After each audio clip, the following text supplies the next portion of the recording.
Hello dear student, welcome to Suraj sir official में आप सभी का स्वागत है। तो डियर स्टूडेंट, आज जो है हम लोग प्राकृतिक संख्या के एक्सरसाइज को स्टार्ट करेंगे और एक्सरसाइज जो है वो है अभ्यास 1A। क्या अभ्यास रहेगा? 1A। चलिए स्टार्ट करते हैं। तो इसके पहले क्वेश्चन को देखते हैं। क्वेश्चन लिखा है निम्नांकित संख्याओं को संख्यांकों में व्यक्त कीजिए। तो पहला क्वेश्चन है 427। 427 को हम लोग इस तरीके से लिखे जाएंगे, ठीक है। अगले क्वेश्चन पे चलते हैं। अगला क्वेश्चन है तुम्हारा 3501। तो 3500 को इस तरीके से लिखा जाएगा। अगला क्वेश्चन है 115। 115 इसे कैसे लिखा जाएगा? मैं मानता हूँ कि एक कक्षा 5 में आप लोग पढ़ चुके हैं, फिर भी मैं आंसर देने की कोशिश करता हूँ। तो आगे चलते हैं। अगला क्वेश्चन नंबर 4th क्वेश्चन है 79,029। 79,029 को कैसे लिखा जाएगा? इस तरीके से। बीच में जीरो अगर नहीं होगा तो वो 79,000 न होकर के 7,929 हो जाएगा, इसीलिए बीच में जीरो होना आवश्यक है, ठीक है। अगले क्वेश्चन पे चलते हैं। क्वेश्चन नंबर 2, ठीक है। तो अगला क्वेश्चन है हमारा निम्नांकित संख्याओं को शब्दों में लिखिए। इसमें लिखना है शब्दों में। तो अगला क्वेश्चन है 7019, यानी कि इसको क्या पढ़ा जाएगा? तो इसको लिखेंगे हम 7029। अगला क्वेश्चन है, आप लोग को लिखना तो आता ही होगा, तो चलिए बस मैं आंसर बताते चलता हूँ। तो अगला क्वेश्चन है 23,013। इसमें क्या लिखा गया है? 23,013। अगला क्वेश्चन है 69,379। तो इस तरीके से लिखेंगे 69,379। अगला लिखा है 8,93,059, ठीक है। 8,93,059, ठीक है। आगे चलते हैं। अगला क्वेश्चन है क्वेश्चन नंबर 12। लिखा है नीचे लिखी वाक्यों में आई हुई संख्याओं को शब्दों में लिखिए। नीचे लिखी हुई संख्याओं को शब्दों में लिखना है, ठीक है। एक रिपोर्ट के अनुसार 1 ग्राम मानव मल में 100 जीवाणु अंडे, 1000 जीवाणु कोष, 10 लाख बैक्टीरिया तथा 1 करोड़ विषाणु होते हैं।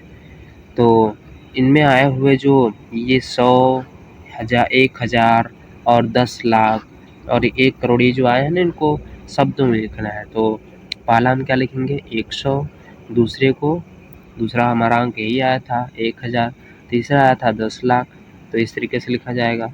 और चौथा था हमारा 1 करोड़, तो इस तरीके से 1 करोड़ लिखेंगे, ठीक है। आगे चलते हैं हम। अगला क्वेश्चन है क्वेश्चन नंबर 3। क्वेश्चन नंबर 3 कह रहा है कि निम्नांकित संख्याओं में अंकों को छांटिए। तो देखिए पहला क्वेश्चन है, इसमें 10 दिया हुआ है। 10 में कौन कौन से अंक होंगे? 10 में जो होगा हमारा 10 में कौन कौन से अंक होंगे? 10 में तुम्हारा मिल जाएगा 1 और 0 मिलेगा। 11 में क्या मिलेगा? 11 में 1 और 1 मिलेगा। 18 में क्या मिलेगा? 18 में तुम्हें 1 और 8 मिलेगा। 1 और 8 मिलेगा। 0 में क्या मिलेगा? 0 में केवल एक ही अंक है 0। 3 में क्या मिलेगा? 3 में केवल 3 होगा, ठीक है। तो इस तरीके से हम लोग क्या करेंगे? आंसर को लिख लेंगे। आगे चलते हैं हम लोग। अगला क्वेश्चन है क्वेश्चन नंबर 4।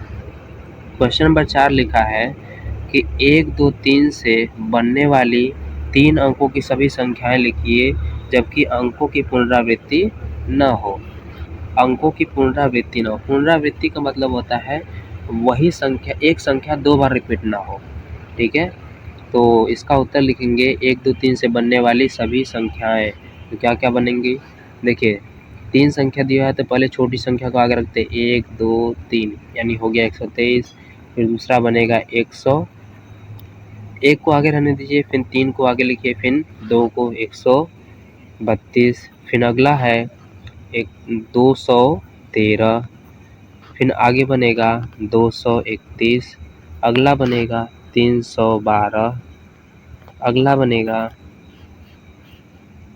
321, ठीक है। इस तरीके से हम लोग जो है इसके आंसर को पूरा कर लेंगे। तो ये तुम्हारा ऊपर आंसर दिया हुआ है, ठीक है। आगे चलते हैं। अगला क्वेश्चन लिखा है कि 0, 3, 5 से बनने वाली 3 अंकों की सभी संख्याएं लिखिए जबकि अंकों की पुनरावृत्ति न हो। ठीक है, तो 0, 3, 5 से बनने वाली सभी संख्याएं क्या हो जाएंगी? पहला संख्या बनेगा 305, दूसरी संख्या बनेगी इसमें देखिए 3 के बाद 3 का पोजीशन वही रहने दीजिए, 5 का पोजीशन बदलिए और 0 का, तो ये हो गया 350। अगली संख्या बनेगी, अब 5 को आगे रखते हैं तो 5, 0, 3, तो ये हो जाएगा 503। और अगली संख्या बनेगी 5, 3, 0 यानी 530। अगर हम आगे 0 रख के बनाते हैं तो वो केवल 2 अंकों की संख्या कहलाएगी, तो हमारा 3 अंकों वाली संख्या में मान्य नहीं होगा। ठीक है, इसलिए हम ये संख्या जो आगे लिख रहे हैं इसको मान्य नहीं होगी। ठीक है, हमें 3 अंकों की संख्या प्राप्त करना है, जबकि ये कितने अंकों का है? 2 अंकों का है। ठीक है, आगे चलते हैं हम लोग। अगला क्वेश्चन है क्वेश्चन नंबर 6। क्वेश्चन लिखा है कि 6705 से 4 अंकों की सबसे बड़ी एवं सबसे छोटी संख्या लिखिए। ठीक है, तो 6705 से बनने वाली सबसे बड़ी संख्या क्या होगी?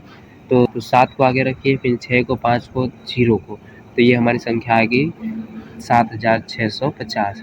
अगली संख्या 6705 से बनने वाली सबसे छोटी संख्या, तो सबसे छोटी संख्या क्या होगी? 5067 होगा। ठीक है, आगे चलते हैं हम लोग। अगला क्वेश्चन है क्वेश्चन नंबर 7 है 5 अंकों की सबसे बड़ी तथा सबसे छोटी संख्या लिखिए। तो आंसर क्या हो जाएगा? 5 अंकों की सबसे बड़ी संख्या बराबर, हम लोग जानते हैं कि जितने अंकों की संख्या लिखनी होती है और बड़ी संख्या के लिए 9 लिखते हैं तो 5 9 हो जाएगा, यानी इसको पढ़ेंगे कितना? 99,999। 5 अंकों की सबसे छोटी संख्या क्या हो जाएगी? तो ये हो जाएगी 1 के पीछे 4 0 के। अगला क्वेश्चन है 5231 में प्रत्येक अंक का स्थानीय मान ज्ञात कीजिए। सबसे पहले 1 का स्थानीय मान निकालेंगे। 1 का स्थानीय मान आप जानते हैं 1 गुणे 1 बराबर 1 ही आएगा। 3 का स्थानीय मान निकालेंगे तो ये हो जाएगा 3 गुणे, ये दहाई वाले स्थान पर है इसलिए 10 से गुणा होगा तो ये हो जाएगा 30। और जब 2 का निकाला जाएगा तो ये होगा 2 गुणे सैकड़ा के स्थान पर, इसीलिए 100 बराबर में आ जाएगा 200। जब हम 5 का निकालेंगे तो 5 गुणे हो जाएगा, ये 1000 के स्थान पर है तो इसलिए इसमें 1000 से गुणा किया जाएगा, बराबर क्या हो जाएगा? 5000। ठीक है, तो इस प्रकार से हम लोग क्या करेंगे? पूरे स्थानीय मान को निकाल लेंगे। आगे चलते हैं। अगला क्वेश्चन जो है क्वेश्चन नंबर 9 है 636 में दोनों 6 के स्थानीय मान ज्ञात कीजिए। 636 में क्या करना है? दोनों 6 का स्थानीय मान ज्ञात करना है, शुरू के 6 का और लास्ट के शुरू के 6 का। तो शुरू वाले 6 का स्थानीय मान निकालेंगे तो लिखेंगे 6 गुणे 1, क्योंकि इकाई के स्थान पर इसलिए हो जाएगा 6। और तीसरे यानी सैकड़ा वाले पोजीशन पर 6 जो लिखा है इसको लिखेंगे 6 गुणे सैकड़ा के लिए 100, तो ये हो जाएगा 600। तो इस प्रकार हम क्या करेंगे? इस वाले क्वेश्चन को भी पूरा कर लेंगे। ठीक है, आगे चलते हैं हम लोग। अगला क्वेश्चन है क्वेश्चन नंबर 10, कह रहा है कि 3334 में 3 के विभिन्न स्थानीय मानों का योगफल ज्ञात कीजिए। क्या करना है? योगफल ज्ञात करना है हमको। ठीक है, तो योगफल ज्ञात करने के लिए सबसे पहले हमको स्थानीय मान निकालना होगा। तो ध्यान रखिए कि 3 का केवल स्थानीय मान निकालना है, तो 3 का स्थानीय मान निकालेंगे तो ये तुम्हारा हो जाएगा 3 गुणे 10 बराबर का 30। दूसरे 3 का स्थानीय मान निकालेंगे तो हो जाएगा 3 गुणे 100, क्योंकि ये सैकड़ा के स्थान पर है इसलिए हो जाएगा 300। चौथे पोजीशन का 3 का स्थानीय मान निकल जाएगा तो वो हो जाएगा 3 गुणे 1000, क्योंकि 1000 के पोजीशन पर इसलिए बराबर में आएगा 3000। अब इन तीनों का हमें क्या करना है? योगफल ज्ञात करना है। इन तीनों को हम इस प्रकार जोड़ देंगे। ध्यान रखिएगा, इकाई वाले अंक को इकाई वाले के साथ जोड़ा जाता है, दहाई वालों को दहाई वाले के साथ, सैकड़ा को सैकड़ा के साथ जोड़ेंगे और 1000 को 1000 के साथ, इसलिए सामने ये क्रम जरूरी है इस तरह का।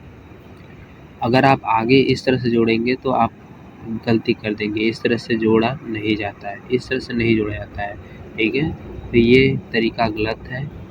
इस आगे चलते हैं। अगला क्वेश्चन है क्वेश्चन नंबर 11। क्वेश्चन नंबर 11 लिखा है, क्वेश्चन नंबर 11 है कि 22,222 में प्रत्येक दो का स्थानीय मान ज्ञात कीजिए और इनका योगफल ज्ञात कीजिए। तो पहले दो का स्थानीय मान निकालेंगे तो लिखेंगे 2 गुणे 1 बराबर का क्या हो जाएगा 2। ठीक है, मैं थोड़ा इसको जूम कर लेता हूँ। सेकेंड वाले दो का स्थानीय मान निकालेंगे तो लिखा जाएगा 2 गुणे 10 बराबर का हो जाएगा 20।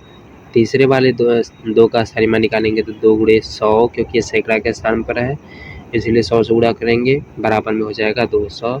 चौथे वाले दो का स्थानीय मान निकालेंगे तो 2 गुणे 1000, क्योंकि ये 1000 के पोजीशन पर है इसलिए हो जाएगा 2000।